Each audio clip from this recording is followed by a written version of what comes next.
Hi friends, welcome to my channel. ఈరోజు మన ఛానల్లో ఈవినింగ్ టీ టైం స్నాక్స్ని చూపిస్తాను. అలాగే ఈ స్నాక్స్ని పిల్లల నుంచి పెద్దల వరకు చాలా ఇష్టంగా వంకలు పెట్టకుండా తినేస్తారు. ఈ చెన్నాడాలు పకోడీ చేసుకోవడం ముందుగా కనుక మనం పప్పు నానబెట్టుకుంటే సరిపోతుంది. అలాగే ముందుగా ఒక బౌల్ని తీసుకోవాలండి. ఆ తర్వాత ఈ బౌల్లో మనం 2 కప్పుల వరకు పచ్చిశనగ పప్పును వేసుకోవాలి.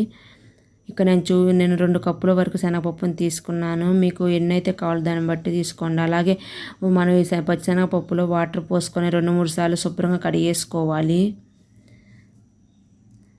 చూడండి, ఇక్కడ నేను ఇలాగ పిసుకుతున్నట్టుగా కలిపి కనుక మనం కడిగేసుకుంటే డస్ట్ అనేది మొత్తం పోతుంది. అలాగే తర్వాత మళ్ళీ పచ్చిశనగపప్పులో వాటర్ని పోసుకొని 6 అవర్స్ పాటు బాగా నానబెట్టుకోవాలండి.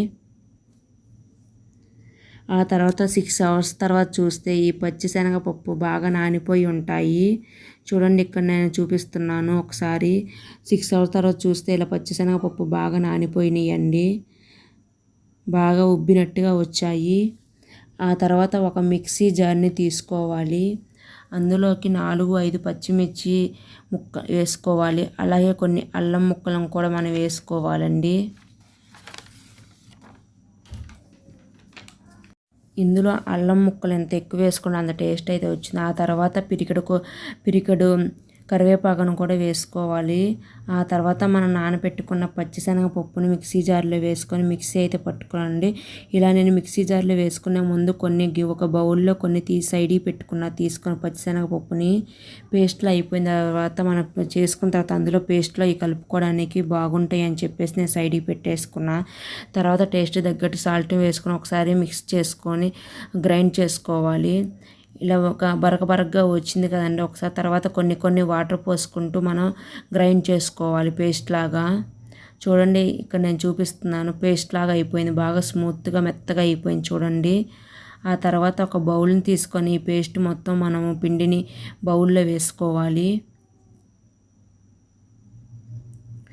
ఈ సైడ్కి పెట్టిన పచ్చెనగపప్పును మనం దీనిలో వేసుకొని కలుపుకోవాలండి బాగా. దీంతోపాటు కొద్దిగా కొంచెం చిటికెడు వంట సోడాను కూడా వేసుకోవాలి. వంట సోడా వేసుకోవడం వల్ల క్రిస్పీగా వస్తాయండి. చూడండి, ఇక్కడ కొన్ని పచ్చిశనగపప్పులు నేను ఈ పిండిలో వేసుకొని బాగా కలుపుకున్నాను.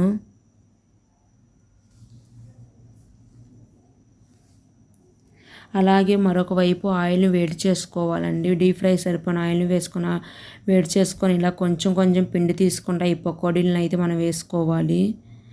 ఈ ఆయిల్ బాగా హీట్ అయ్యి ఉండాలండి. మరీ హీట్ కాకుండా ముందే వేసేస్తే ఆయిల్ పీల్చేస్తుంది. ఇలా బాగా ఆయిల్ అయిన తర్వాత పకోడీ వేసుకున్నాక ఇలా ఫ్రై చేసుకోవాలి. గోల్డెన్ బ్రౌన్ కలర్ వచ్చేంత వరకు మనం ఫ్రై చేసుకోవాలండి. చూడండి, ఇక్కడ నేను చూపించే విధంగా ఉంటే సరిపోతుంది. చూడండి, ఇక్కడ గోల్డెన్ బ్రౌన్ కలర్లో వచ్చాయి. ఆ తర్వాత ఒక ప్లేట్ తీసుకొని ప్లేట్లో సర్వ్ చేసుకోవటమేనండి. ఎంతో రుచికరమైన ఈ చన్నా దాల్ పకోడీ చాలా టేస్టీగా ఉంటాయి. అలాగే మిగతా పిండిని కూడా మనము పకోడీలను వేసుకొని సర్వ్ చేసుకోవాలి. ఈ చన్నా దాల్ పకోడీ పైకి క్రిస్పీగా లోపల సాఫ్ట్గా ఉంటాయి. ఒకసారి మీ ఇంట్లో వాళ్ళకి కూడా చేసి పెట్టారంటే చాలా ఇష్టంగా తినేస్తారు. మరెందుకు లేట్, తప్పకుండా మీరు ఒకసారి ట్రై చేసి చూడండి. ఎలా వచ్చిందో తప్పకుండా నాకు కామెంట్ అయితే చేయండి.